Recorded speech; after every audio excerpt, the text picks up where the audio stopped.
If I said to you, money buys happiness, would you cringe? Well, I tell you what, that's the exact conversation I had this week with Lloyd Ross on this week's episode of the Next Better podcast. Lloyd is a lawyer turned financial educator who has himself found financial freedom and now wants to help other people in the process. He's written 3 books. One of them is coming out here soon on May 27th, and you can find it on Amazon. It's called Become Time Rich.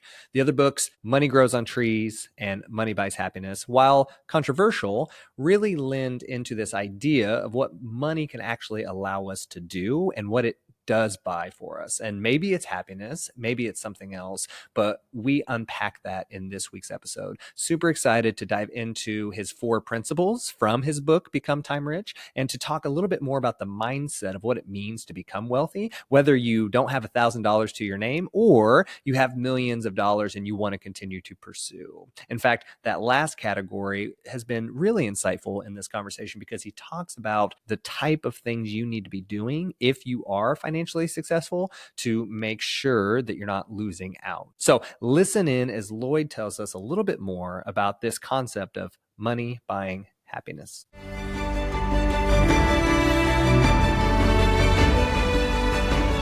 Lloyd, my man, thank you so much for the opportunity to have you on board. Excited for this convo. Man, good to see you. Thanks, Coach Woody. Excited to be here, pumped up. And yeah, let's go. Let's do it. All right, right out the gate, I got to ask, money buys happiness. You knew what you were doing with that title, but what a phenomenal concept. I should have worn this hat. Yeah, there's my money buys happiness hat there. Yeah. There you go.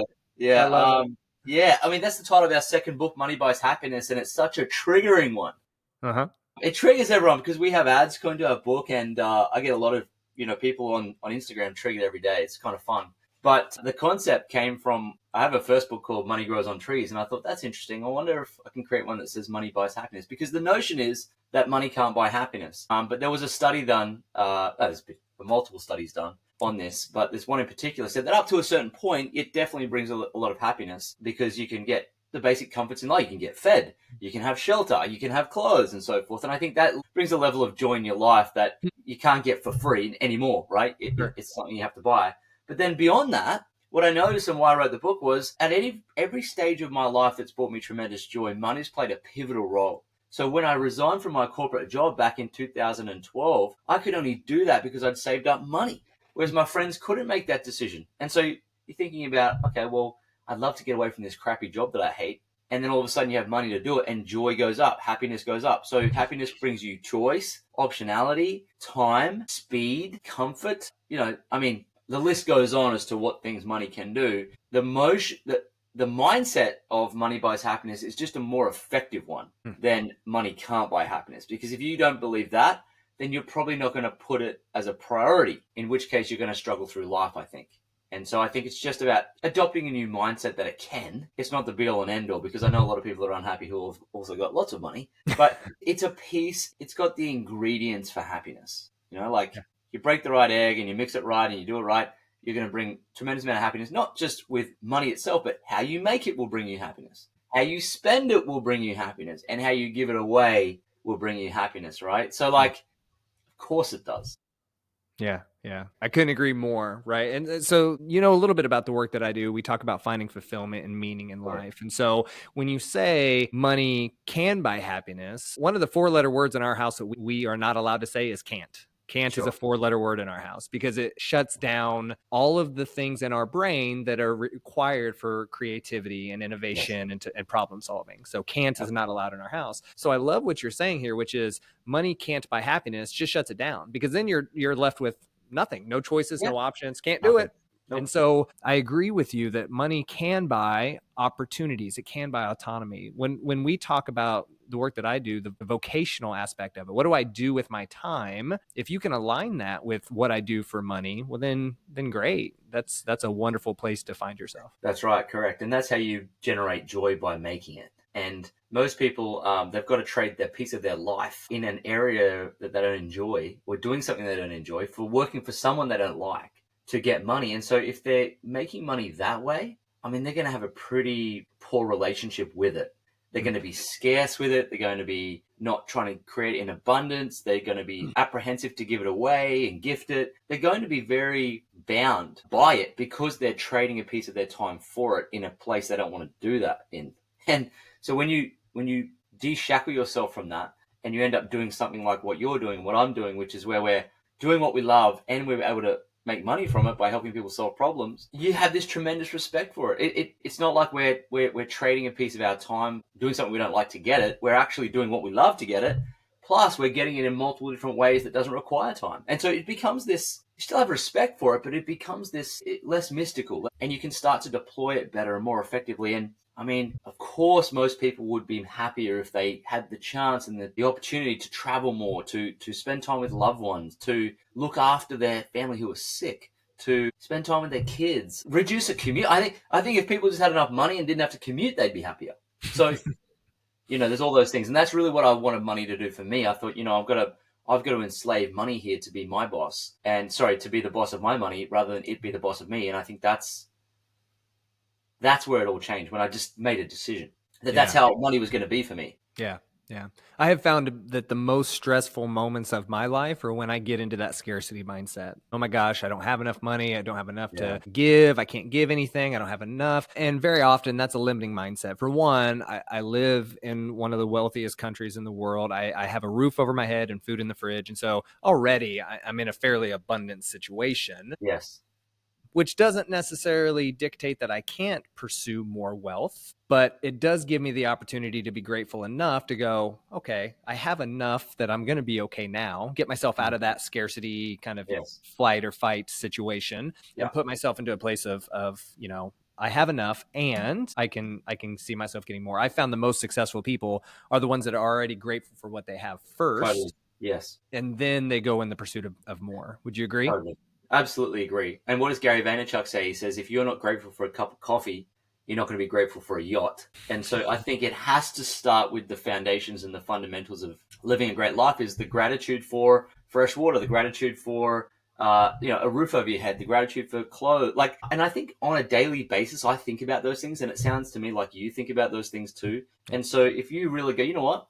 I have a phone, I have internet, I have running water, I have food, enough to buy food.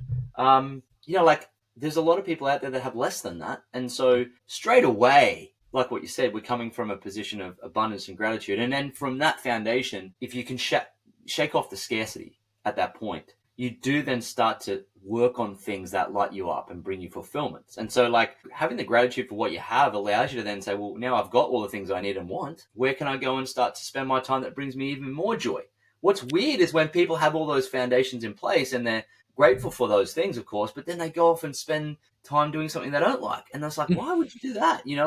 We only get one shot at life. Why would you decide to do that? And it's still because there's a level of scarcity. There's a level of, I would say, a mindset of what people think about them. So there's this notion of fitting into society. So people have this particular identity of you and that makes you feel good. And so people are very much afraid of doing something different outside the box of what people will think of them. Yeah. And that keeps them in a box too, so they don't ever do and pursue things that are going to give them more fulfillment because they're just like, what if this happens? What if that happens? And I say to people, you know what? It's not going to end well for any of us.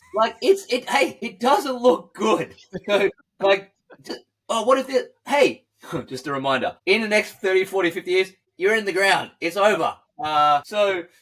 This life is over, and as we know it. And so don't worry. The worst that could happen is going to happen. Yep. And I think you do make more money when you, one, are grateful for all the basics, like what you said, and two, when you actually work on stuff you love. Because eventually, and as I'm sure you understand now too, is that when you're doing that, money flows. It just comes and comes and comes because you work better, you work more effectively, you have more energy at it, you're aligned with your spiritual gifts doing what you want to do. And so when you're doing those things, money just I read a post this morning, it made me laugh. Someone said, I can't believe we can just push buttons and make money. That's the type of world that we can live in if we choose to. Sure.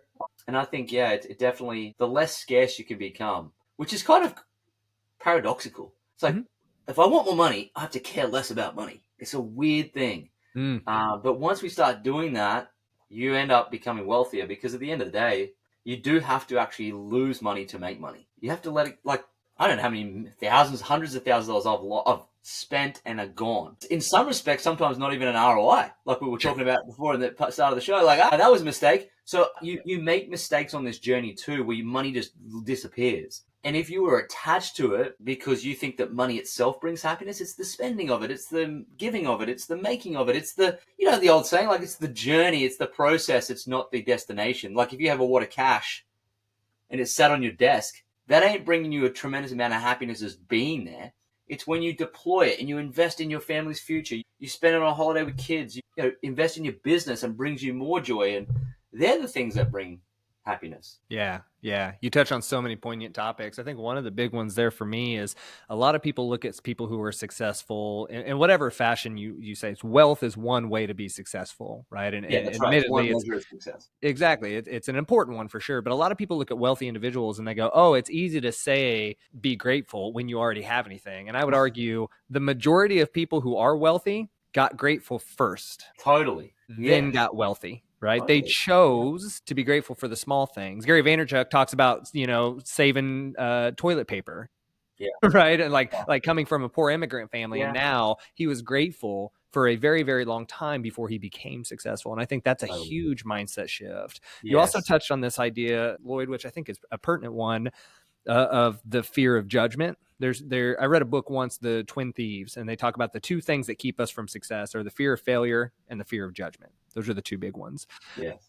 And our guy, that's interesting you mentioned that, because it's not the fear of failure that actually stops us. It's what people think of us when we fail. So, like, you could even roll it back to that one thing. It's still judgment, isn't it? But keep going. Sorry to interrupt. It's interesting. No, I agree with you. Right. Like we were worried, what are our parents going to think? What is society going to think? Our guy, Dan Martell, we talked about him a couple of times. Great, very successful guy. He talked about the first time he bought, I think it was a McLaren. Yeah. He was scared to death of what people were going to think of him. Even after being so successful, he was scared. And so, because he's like, what are people going to think of me if I have a nice car? And so it really, I think a lot of it boils down to, what's your intention with the money that you're spending too? Are you doing it to show off or to be flaunty or to tell people you're better than them? Or is it because these things you do enjoy? If you enjoy fast cars, there's nothing wrong with that. Buy the fast car. Of course. Yeah. I've been able to become a disciple, I think I would say, of Warren Buffett and Charlie Munger.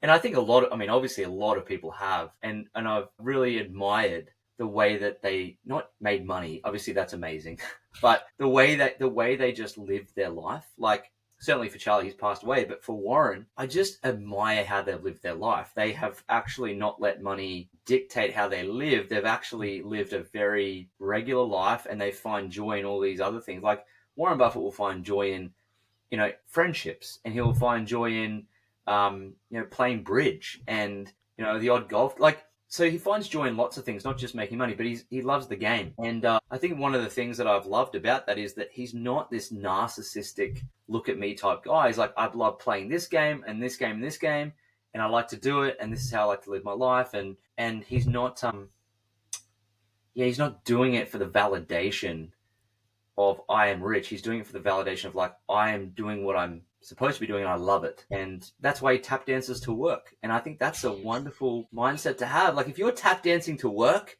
like, you've won. Like, that's really the ultimate, isn't it? Like, and I've seen people before where they've come into a business and they're making a ton of money and they burn it to the ground. So money's not really the driver of most people. It's the ability to tap dance to work. So it's like, I remember in my job back in Dubai when I was commuting 4 hours a day to have this job, and I was on good money, and, everyone else was like, you'd be crazy to leave. And I just thought to myself, I'm not tap dancing to work. And that's more of a measure of success, outside the money for me than anything. Like, and I always had this, this little internal dialogue with myself, and I'd kind of conjure up this fantasy, I guess you could say, of me dying, going to heaven, and me being at the pearly gates. I used to think about this on the way to work. And so Michael's there, and he said, oh, yes, Lloyd Ross, we gave you 90 years on Earth, of this incredible 400 trillion to 1 chance of being a human being, healthy human being. And what did you do with the 90 years? And I had this kind of thought, like, what am I supposed to say? I sat in traffic for 4 hours a day? And I was like, and so I think that really compelled me to start looking for ways to be able to tap dance to work. And I kind of reflecting now, I'm amused by the fact that my commute is like 1 meter instead of, instead of 160 kilometers. So I Sure. think it's, Yeah. I the think that's decisions have great. changed. I think Yeah. that's great. It's funny. We as a society are threatened by the idea of death in the Western culture. Did you know that the happiest cultures on earth regularly reflect and meditate on death? It doesn't surprise me because thinking about your mortality gives you so much gratitude for your life. So yin and Yeah. yang, isn't it? Yeah. Yeah. Yeah. The country Bhutan, which is arguably the most happy place on earth, even though it's a less social economic high standard of Yeah. living, Yeah. they in their school systems will reflect on death and talk about the idea of decay and being Yes. lost to, you just become one with the earth again. And you're exactly right. That idea of reflecting on this isn't permanent allows them to be more grateful for the opportunity. Yes. It reminds me of that quote from Troy, the movie Troy, with Brad Pitt in it. And he's got, I forget what her name is, one of the princesses Mhm. who he takes prisoner in his tent. He says to her, because she says, the gods are going to, destroy you and so forth. And he said, the gods envy us. Remember that quote in the tent? And it was Yes. so profound. I was like, what? The gods envy us? Yes, because we have a finite life, everything is more beautiful because we can lose it. And so, like, that's where that reflecting on death, it makes you really question what you're doing with your time here, because we don't have an infinite time. I guess not enough people, from what I can observe, not enough people do that. So even with my students and what I talk about this a lot. They must think I'm very morbid and macabre talking about it, but it's important to just re-remind, like, hey, you only get one of these. What are we doing here? And it just, if you just think about that, it shackles you away or releases you from what people might think about you, because at the end of the day, those people are going to be dead and buried with you at some point in the future too. And I think it does just liberate you to think about those things. So it doesn't surprise me that they're the happiest people that contemplate death a lot. Yeah. Because they're so grateful for their life, Yeah. Yeah. It Yeah. reminds me, are you familiar with the comic Calvin and Hobbes? Yes. Yeah. So one of my most important, because you could argue that this is morbid, but one of the most impactful comics I've ever read, I remember this to this day. They're sitting on a dock and one of them says to the other, one day we're going to die. And the other one says to him, yeah, but every day before that, we're going to live. Yeah. And that to me is the sentiment. Like every day Yes. before that, if you choose, you're going to live. And I think Yeah. this conversation about wealth really stems around choice. Money Yeah. gives you options and opportunities. Yeah, definitely. And it gives you, like the old Spider-Man movie, with great power comes great responsibility. And so, like, you have to, when you're getting lots of money, like we've got a lady of mine, she's in our team, and she had some tremendous success financially lately. And she's finding it, she's now able to spend more. And with that power, I said to her, now you're going to have to be even more disciplined. And it's a little bit like a teenager that finds the key to your parents' liquor cabinet when they're like 16. And I remember a couple of friends and I, his parents had this wonderful bar when we were about 16. Amazing bar. Like beer on tap, everything. And his parents were away for the weekend and they knew we were staying over. And four of us there, we had this whole bar to ourselves, and we just absolutely went to town on it. And like three of them are passed out throwing up, like, because had no experience with alcohol. And so, like, you think like four young boys in a bar, it's a little bit like what happens when people come into money. They, oh my God, I have all this incredible money. And so they then don't have the discipline. And so they can spin out of control. And so part of having a successful life is not, like what you said, not just a measure of the money you have. It's like, how are you making the money? What are you doing with it? How are your relationships? What's your health like? Because without health, you've got nothing.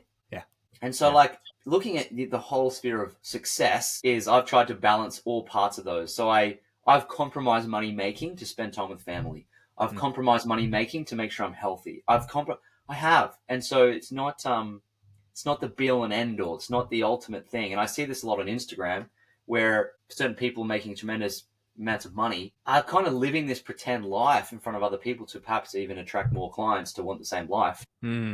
Inside they're empty. Like, you can tell they're undisciplined in their health. They go from boyfriend to girlfriend to boyfriend to girlfriend. No long-term relationships. No deep-seated loyalty. Their businesses chop and change a lot. And I know in my heart, I know that they're unhappy with certain things. You can see it. It kind of comes out in how they approach all those things.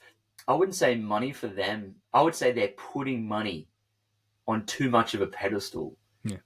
for their own success, and they're not really realizing that, hey, it's not just designed to be spent to be a narcissist and show off, and money will bring you sadness and frustration if you use it to want to compare yourself to others or keep up with the Joneses or play status games. So if you're using money to play status games, unwinnable.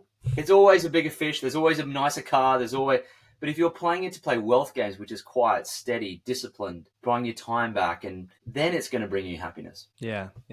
It's funny because you talk about that idea of like, even when you get to be really good, if you're comparing yourself, you're always going to lose. If you get to be the best of the best, right? I'll say, you're the best basketball player in the world. Immediately, you have different people saying different things. Jordan, Kobe, James, right? So even when you're the best of the best, people will still argue you're not good enough because you didn't do this or you didn't do that. So as soon as you get to the peak, the game changes. And so if your external validation is what you're chasing, even when you get to the top, you're still going to tell you why you're not enough. And so that's why I think, to your point, it's so important that we don't use that as the metric. And I also think, too, there's this piece. I shared a little bit of the work I've done with you, and other people who listen to the show know it. But there's 8 different places that I believe in my life, in the work that I do, that we can help people. One of them is what I call material wellness. Some people might call it financial. But the other pieces are physical wellness, social wellness, spiritual wellness. And what you're speaking to, I think, is this idea that people pour so much into material or financial wellness that they neglect all these other things. And to your point, they're pretending a lot of the times. And so they're being inauthentic, which means they're not their true selves to themselves or to the people around them. And that's a recipe for disaster. Yeah. I mean, because they have an agenda that's not going to create any, real happiness for them, real deep-seated joy for them. It's just going to be this endless hamster wheel. Yeah. And it looks tiring, and I think it is tiring. And I guess a long while back, and this is where the likes of modeling people like Charlie Munger and Warren Buffett is kind of making a decision that, I'm not going to play those games. And just making that decision to say, you know what, I'm just going to do me and play my games, do the things I want to do. What a great lesson. Yeah. I love that. So in the work that I do too, we talk a lot about this idea of every one of these things being on a continuum, right? Yes, so this idea of sickness versus fitness, right? So material sickness versus material fitness. And you yourself have been successful in your life, right? I noticed the one day the 2 Comma Club back there, shout out to, ClickFunnels and Russell Brunson. So Russell. Yeah. And so you've been successful yourself, and you've done a tremendous job of helping people, from what I can tell, and all the material that you do. And you do so much to bring value to people online. So I highly recommend people go check out your YouTube page and your Instagram page and everything. And we'll talk about your books here soon. But you bring so much value to people. But it seems like you talk to people really in any place on that spectrum, from the individuals who are feeling financially sick, right, and to the people that are feeling financially. Would you agree that you work in all those realms? All the realms. Yeah. It's funny because just recently with the tariffs that's happening in the States at the minute, that Donald Trump's putting in place, that's caused this massive stock market collapse. Well, had done so till last night. I mean, I get messages just as soon as there's something shift in the market, friends who are making millions. Like I was having dinner last night with, he's probably worth 20 or 30 million. And he's asking the same questions. And then on the other end of the spectrum, on the scale, is like, I do work with people who are like, Lloyd, I don't even have $1,000 emergency fund. Like I'm in real trouble here. And both are fine because both have got a problem they want to solve. And I love solving problems. Like I my brain, and yours would be the same. It's like I actually enjoy the problem solving aspects of relationships, business, money. That's where I get a lot of joy. And I love to see people succeed and win. And when they do, it's just it doesn't matter if it's just, hey, I've got my first emergency fund. Hey, I paid myself first for the first time in my life. Or, hey, Lloyd, I just bought this business for $5 million. I'm like, wow. So both of them, I get the exact same amount of dopamine from those. And so I definitely encounter people from all walks of life on their financial journey. And I'm happy to help anyone. Yeah. Based on where they're at. Yeah. I love that. And I love that you mentioned too, that regardless of where they're at on the spectrum or the journey or however you want to talk about it, they're having similar problems and similar excitements, right? We're humans at the end of the Yeah. day, and a lot of Yeah. times our limiting mindsets are very similar. Yeah. I'd love to hear your thoughts on. I'd love to hear a couple different camps. One would be, what would you say maybe to the person who is, in the first boat? I don't even have $1,000 in my emergency fund. Yeah. What would you say? And we'll go one at a time, but I'll just kind of spill it out here for a second, to the individual who is, doing well and wants to get better. And then what are some universal themes that you see in both of those camps that kind of tie it all together? So let's start first with the individual who's, I don't have $1,000 to my name. Yeah. That's very, very common at the moment because of inflation. And, most people, all of us, like the frog that you put in a pot of water and you boil it over time. The frog evidently doesn't jump out. I haven't tried the experiment, but I've heard the story. And then whereas if it's boiling already and you chuck the frog in there, it bounces straight out. So we've all become this proverbial boiling frog with inflation. And so this whole, I don't have enough money, is kind of caught up with us very quickly since COVID.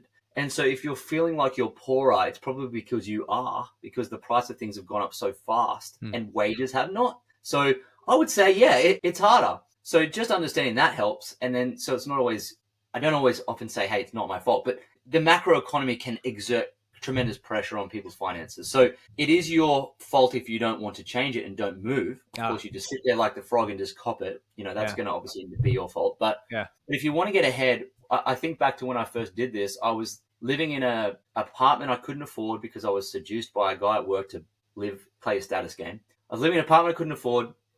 Everyone was buying cars. I had $10,000 of credit card debt. And 3/4 of my paycheck was just disappearing at the end of every month. And I just kind of decided on that day, I'm like, this is not bringing me any happiness. I have no breathing room here. I don't know what I'm doing. That was a silly mistake. Let's just draw a line in the sand. And I made a decision that I was just going to take some bold action to change it. So I leased a Toyota Yaris, which is very not good for brand. And or anyone else, in the office, like Lloyd drives a little Toyota Yaris. I leased it.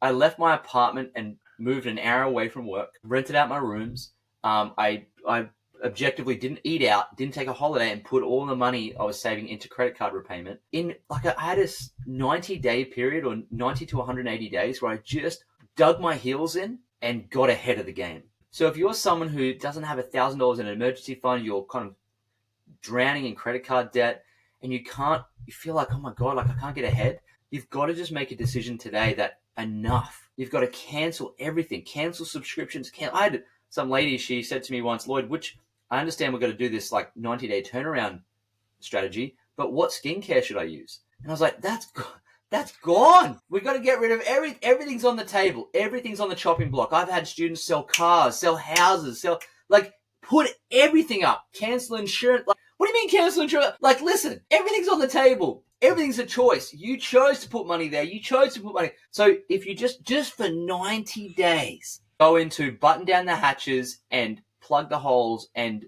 every man on deck, we're going for it. And that's what you got to do. And the objective, the first basic goal is $1,000 emergency fund. Just get ahead. Get some breathing room. You need some air.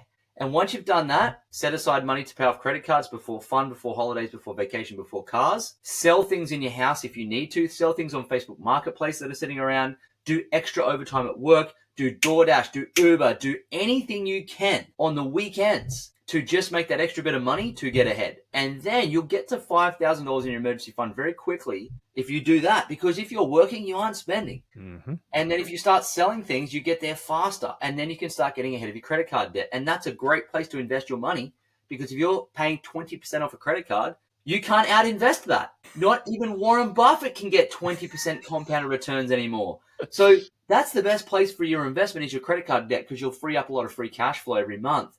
And if you're doing those two big things, you're moving from financial crisis to a level of financial peace that you probably haven't felt for a long time.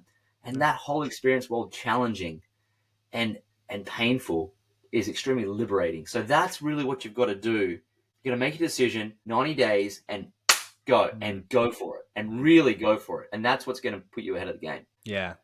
You touched on that thing. I think you may have mentioned this when we first started to talk about this idea of everybody wants to go from crisis sickness mode to fitness wealth mode. They want to jump right over that stability piece. And you just can't skip that step, can you? Nope. Nope. I did a podcast episode on that actually because I was noticing that people are in financial crisis and they wanted to go to freedom.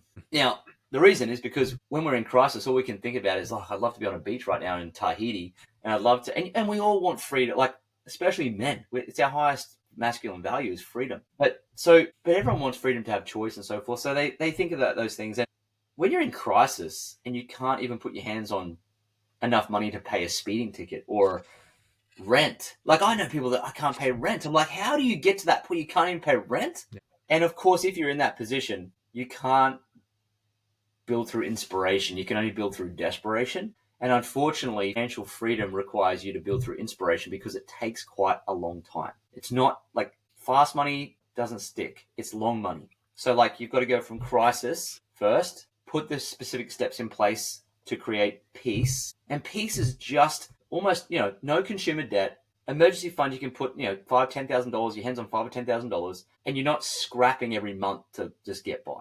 And you're at peace, meaning you don't lay awake at night just absolutely cooked from anxiety that you can't make rent. That's peace. Now, from peace, you can then make intelligent, thoughtful decisions on what vehicle will I start to make more money, to scale my wealth, and who will I seek mentorship from to do it? Because financial freedom requires money. Yeah. So if you don't have any, you're in a lot of trouble. But not even that. If you're not disciplined to even be in financial peace, then you don't have a chance in hell of getting financial freedom, because freedom requires even more discipline than just peace, right? As you know. So you got to do crisis to peace, peace to freedom. That's how it works. And that goes right back to that scarcity mindset, right? And don't get me wrong, it sounds like you at some point in your life were struggling and had to do this 90-day thing to really make things meet. It was self-imposed. I couldn't blame anyone but myself. Yeah, but yes. Exactly. And so like I've been there too, but it's back to that scarcity mindset. When you're scarce and you don't think you have enough, you're hoarding, or sometimes logically, sometimes for me personally, when I feel like I don't have enough money, the first thing I want to do is spend it. Why? Because it makes me feel as though I have it. Right. And that's the worst thing you can do when you don't feel like you have enough money. So that's very true. Yeah. Very true. There's there's a whole book and I started listening to it. I didn't get all the way through it, but it was called Misbehaving, and it was all about human behavior economics. Have you heard of this? No, Misbehaving. Yeah. Misbehaving. Really, it's phenomenal. So it's all about economics, because economics is all about, how things should happen. Right? The stats and the numbers. But what it always fails to mention or reflect on is human behavior. And humans are not logical, thoughtful, very irrational. No, very irrational, very emotional. And so it's that whole piece of, we have to consider those things in our mindset, which we've talked about, so much already in that piece. I think that's really important. You also touched on something that I think people really need to understand. And then I want to hear more about the more, kind of financial fit individuals for a little bit. But you mentioned this idea of like, whose fault it is. It's the market's fault or whatever. I agree with you that you can lay fault wherever you want. And it could be the economics fault or the world's fault or my parents' fault. But it ultimately comes down to your responsibility. It may be their fault, but it's your responsibility to do something about it, to pull yourself up from your bootstraps and make something happen. Yes, that's right. Exactly. And I often find too that if you found yourself in a predicament that you're blaming others for, you could have done things differently had you have been more thoughtful about it to prevent it. So, for example, you could have diversified your investments. You could have built your skill set up before COVID. Sure. I often say, you could have built your ark before it started raining, but you chose not to because you're reactionary. So in some respects, it can be our fault. But again, without a doubt, it's always our responsibility. So I love that. Yeah. Yep, exactly. Yeah. Ultimately, it comes down to, and this is what I tell people, the difference between therapy and coaching is therapy looks at your past to reconcile the issues there. Coaching asks, what are you going to do today to make your future better? Right. And that's what it boils down to, is it's happened. Absolutely. Now, what are we going to do about it? Right. Yeah. It's almost succumbing and surrendering to absolute complete ownership, like extreme ownership. Jocko. So I love it. Those are phenomenal things. I would love to hear more then. So that's kind of, I love the tactical approach. Thank you for sharing that for those of the individuals who just need to say, this is what I want to do, and now I need to get started.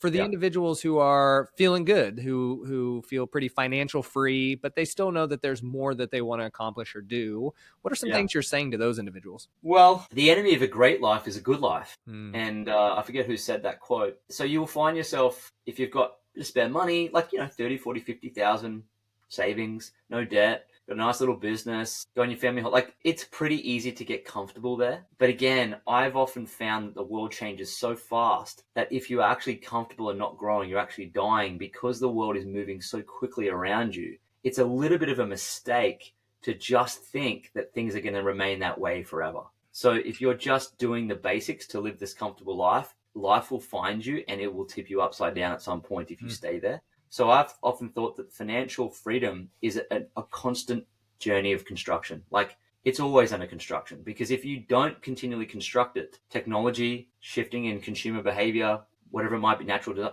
things can shift very quickly. And so the best defense is offense. And so I would say that if you're financially fit, continue to show up and grow and develop your skills and network, and don't sit on your laurels for too long. Mm-hmm.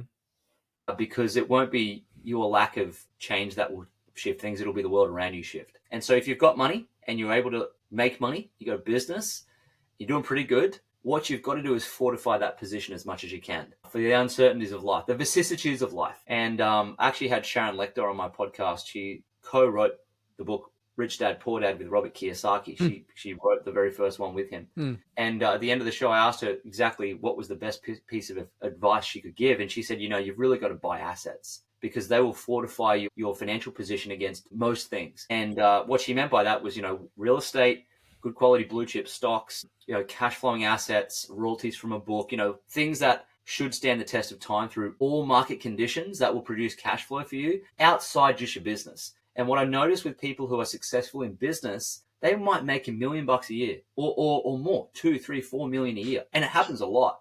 And they have no money left. Like, they have a little bit of savings, but they've really got no assets. And if something shifted in regulation, the economy, like whatever it might be, COVID, if they got an events business, boom, the Lord shall give it, then take it away. And so they have to recognize that. And so the biggest mistake I see successful entrepreneurs make, people making a ton of money, is they are not really planning for the future with assets, because they have so much belief in their ability to make money under all circumstances that they actually don't think they can't.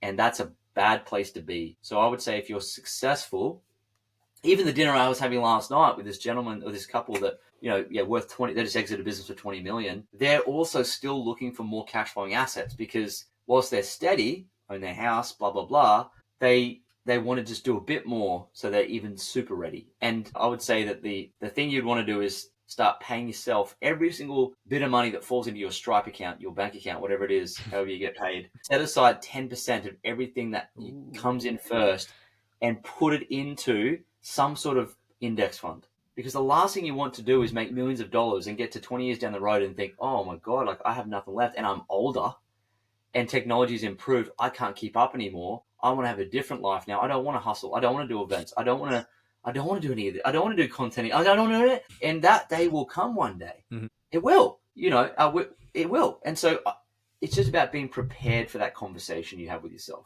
And the only way to do it is to get assets. And the only way to get assets is to keep some free cash flow and buy them over time.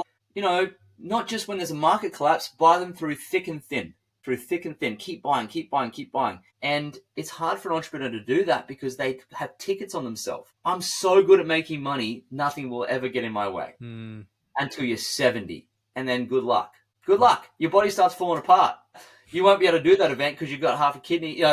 Things are going to change in your life and you've got to be prepared for it. So I would say start now. But just if you want to start with an index fund or a small property, but you've got to have something that you're putting together. You've got to diversify some of your income out into things that don't require your effort. And so that's what I've done from day dot 15, 16 years ago. After reading The Richest Man in Babylon, I think when I was 19, this principle of pay yourself first came from that book. Mm-hmm. And the other book was The Snowball by Alice Schroeder about Warren Buffett's life. And just the ability to compound your money starting with a small amount. I started with $2,000 and we have a multi-million-dollar share portfolio that just passively pumps in cash. And so I'm set, very well set. And that's what I want for people who are wealthy. I don't want them to get rich twice. Just get rich once, but start today by doing that simple compounding strategy of putting money into assets and just don't sell them. Yeah. Yeah. You Yeah. touch on so many things there that I think are impactful and important. One are all those books, Rich Dad, Poor Dad. I heard The Richest Man in Babylon as soon as you said 10% back for yourself. And the concept there, because everybody's like, I don't have 10%. If you can't live off 90, you can't live off 100.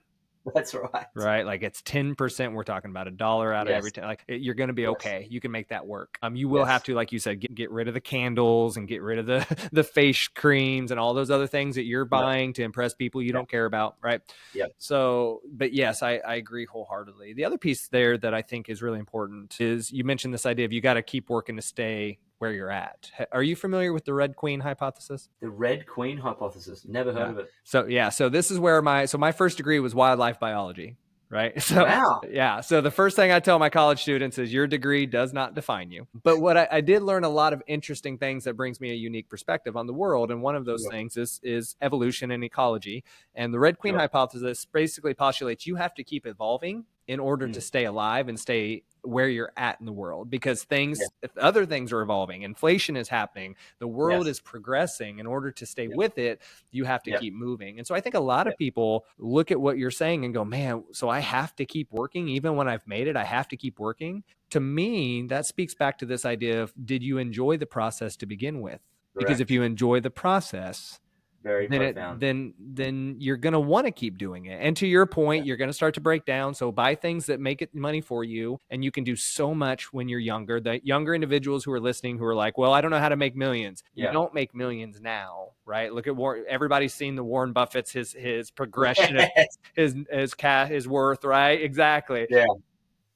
But focusing on loving that process allows you to keep moving and keep growing so that you don't fall behind. Without a doubt. It's so true. It's interesting because I read a book that I'm sure you would love now that I know your background in your first degree. It's called What I Learned About Darwin and Investing. And this guy wrote this incredible book, and he's a biologist, like fervently in love with biology and evolution. And he talks about all these wonderful examples of evolutions in specific animals, certain birds on islands that have developed this beak down and back and down and over time. Yeah. And he applies it to companies, businesses, which is effectively what stocks are. They're ownership of a business. And he applies it to all these examples of businesses that have evolved and not evolved. And some of the lessons in that book about actually businesses are a living organism built by human beings who are living organisms. To evolve or get killed by competition, very much the same as actual animals who become extinct. They get absolutely obliterated by the competition. And he draws on so many great examples there of the ones that did evolve, just absolutely survived and thrived, and the ones that just stayed the same, as we know, just not always, but generally speaking, they died out. And so I see this a lot, not even just from a wealth building standpoint, but I saw this with my grandmother before she passed away. She was about 80. She passed away at 85, and sadly for the last 5 years of her life, because she wasn't keeping up with technology changes just slightly, sadly she kind of lost the ability to connect with the world.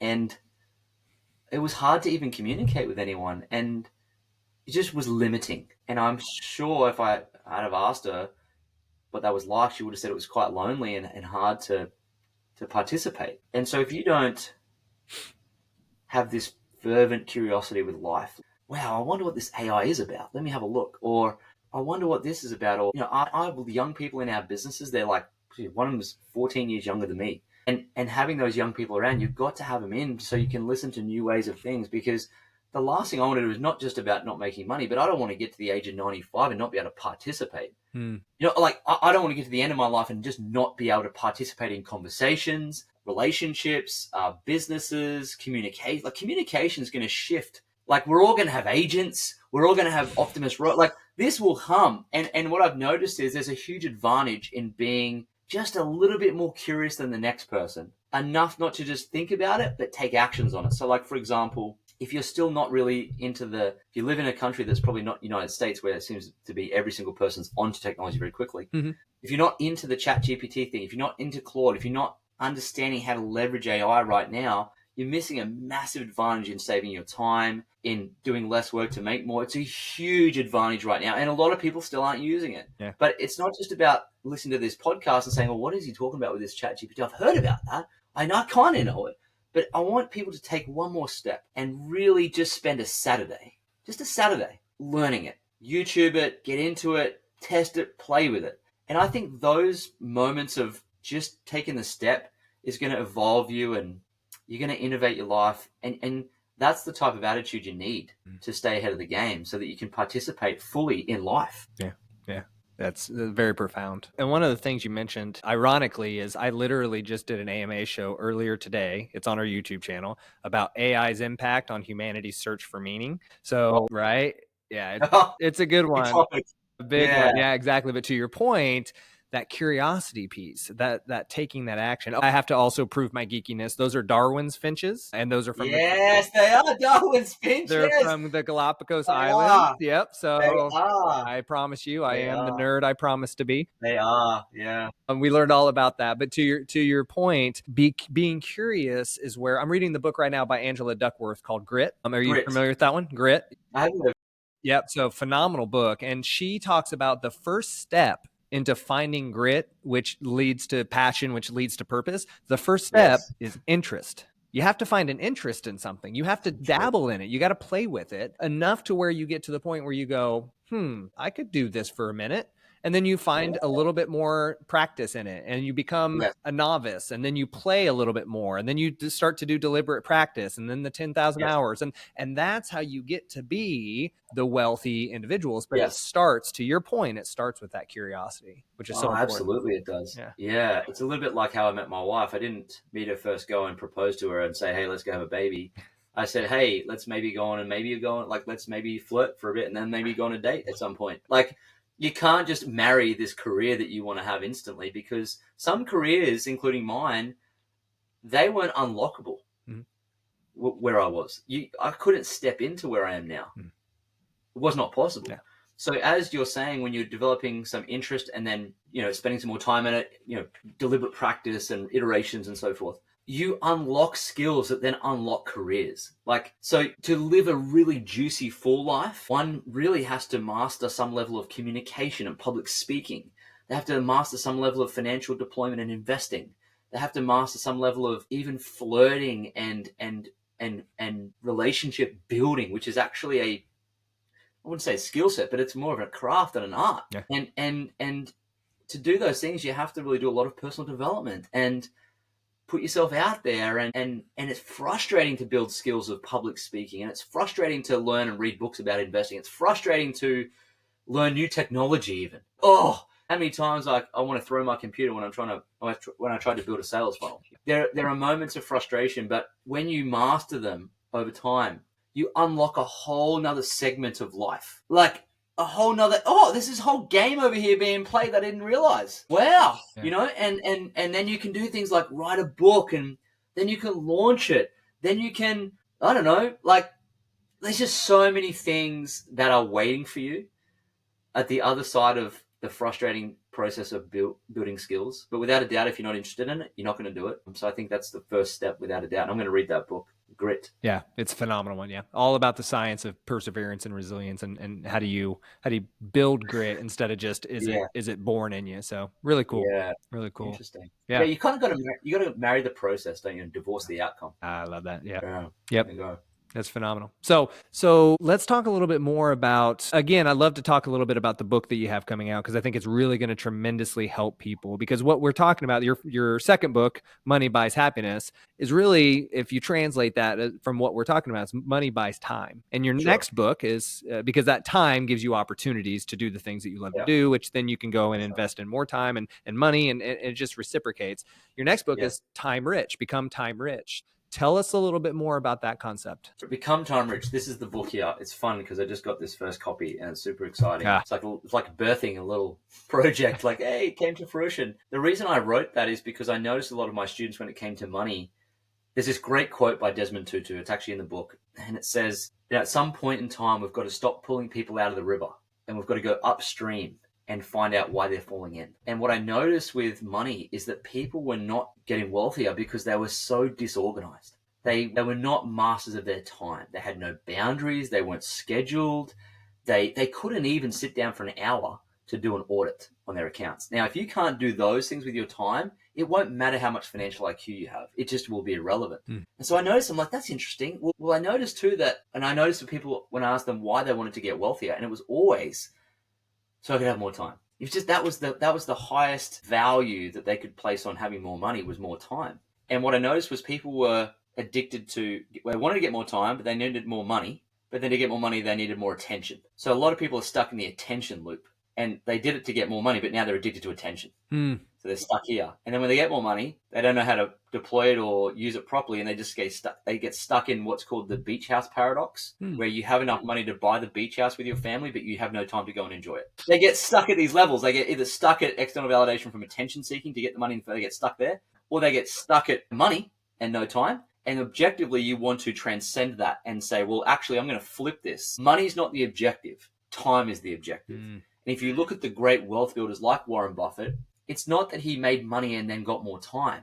It's that he actually managed his time well first, and that created more money. So it's just flipping it on its head to actually start having a goal of becoming time rich, not just rich. Because I'm not the richest guy anywhere close, even in my city, not even in my suburb, probably, right? Without a doubt, not the richest in my suburb. Even maybe in my building, I don't know. I without a doubt, I know I'm one of the most time-rich people in the country. Like, I just know. Because I go into Brisbane City, which has got 2 or 3 million people on a Monday, and my wife and I have been there before. We were flying out to Fiji, and we had to get some clothes I had to get some new board shorts. And so we're in Brisbane Mall walking around on a Monday morning looking for these shorts in my flip-flops and hat. And I'm looking around, and all these people are just in the Matrix, just walking in their suits, just cooked. They're just like robots. And I was like, oh my God, without a doubt, that day I was like, you know what we have that no one else has is we don't have the most money. We don't. We don't even have the most wealth, but we have the most time. And so that would be the wealthiest thing you could build is your free time to do the things you want to do. And I look back to in 2010 when I read the book, The 4-Hour Workweek by Tim Ferriss, and I'm sure you've read it, that was the moment I decided. I'm like, you know what?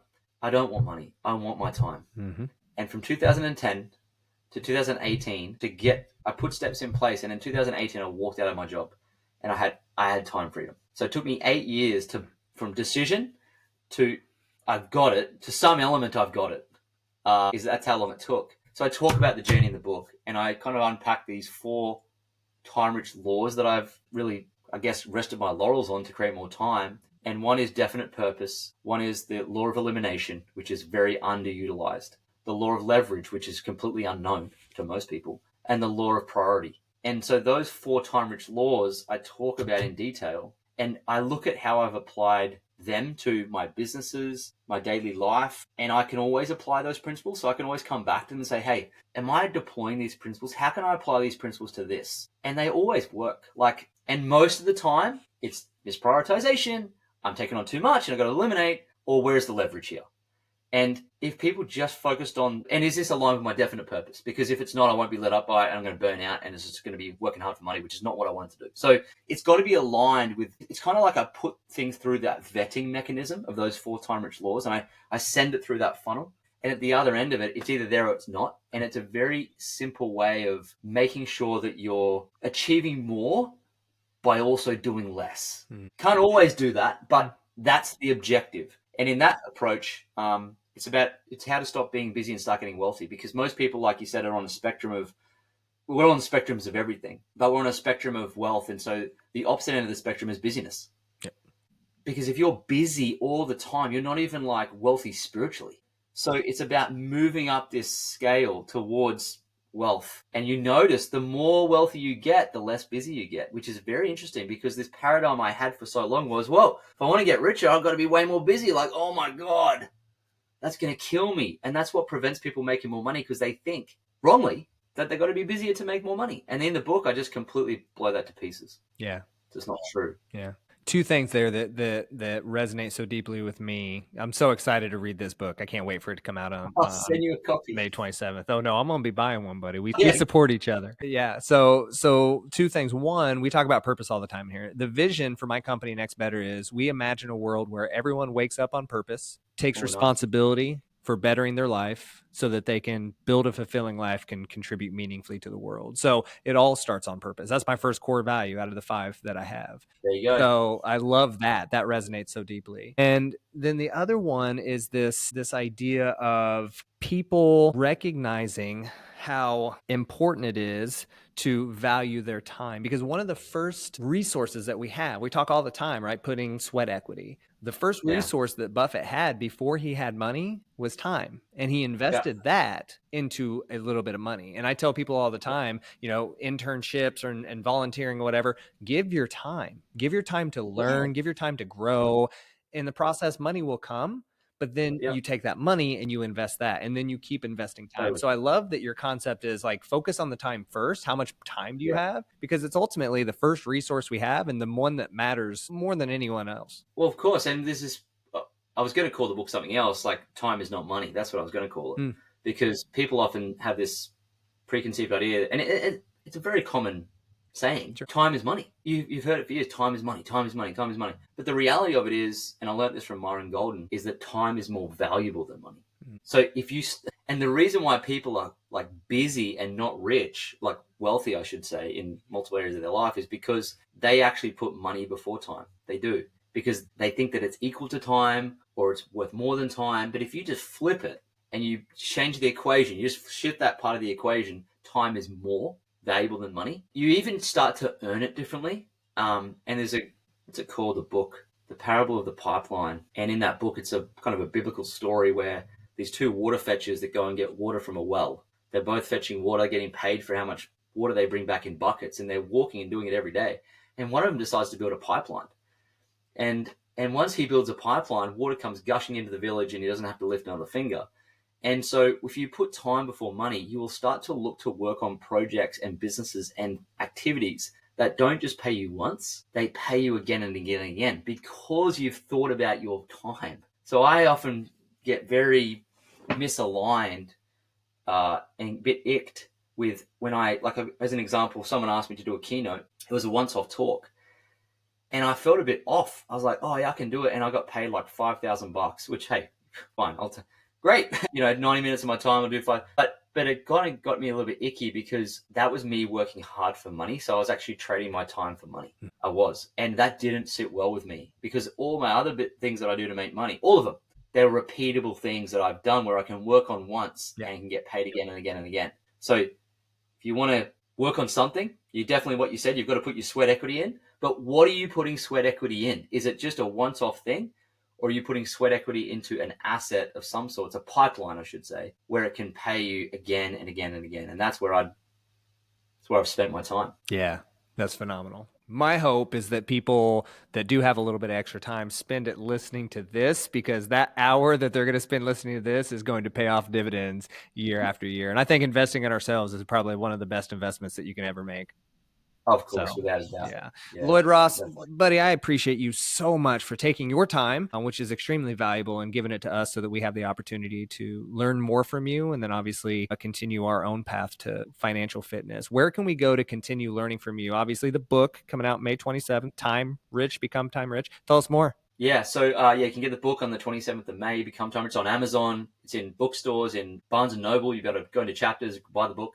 But you can find me on Instagram. And my Instagram handle is @LloydJamesRoss. And I'm pretty active on there. There's a lot of free content on there. Yeah, you go there, you'll find a lot of free content and stuff like that. So go hang out there and say hello. And I'll be sure to come and say hello back. So I love it. Hey, thanks also for having me on, because it's very rare that I learn so much from hosts of podcasts. Like, I'm writing down books here. I've got 3 books to go read. I got books. I got these great new ideas. So thanks for being such a great host here today, man. You've been awesome. I appreciate you for that. In teaching, you will learn, and in learning, you will teach. So I appreciate that we can learn from each other. Love it. Appreciate you, buddy. Make it a good one. I don't know about you, but those perspectives that Lloyd shared were phenomenal. We heard some of the old adages that I think are so universal and timely that we really need to continue to consider those, like the 10% habit of be from The Richest Man in Babylon, or the Rich Dad, Poor Dad, or even some of those principles that he shared about purpose and leverage from his book, Becoming Time Rich, which comes out on May 27th on Amazon and anywhere you can buy a book, basically. I hope you enjoyed this podcast. Remember to subscribe on YouTube or the Spotify or Apple or wherever you listen to podcasts. Follow us to make sure that you can continue to do this content as we continue the conversation around creating a life on purpose, taking responsibility for bettering yourself, and creating a fulfilling life of meaningful work. We hope you enjoyed the episode. Stay tuned for many, many more.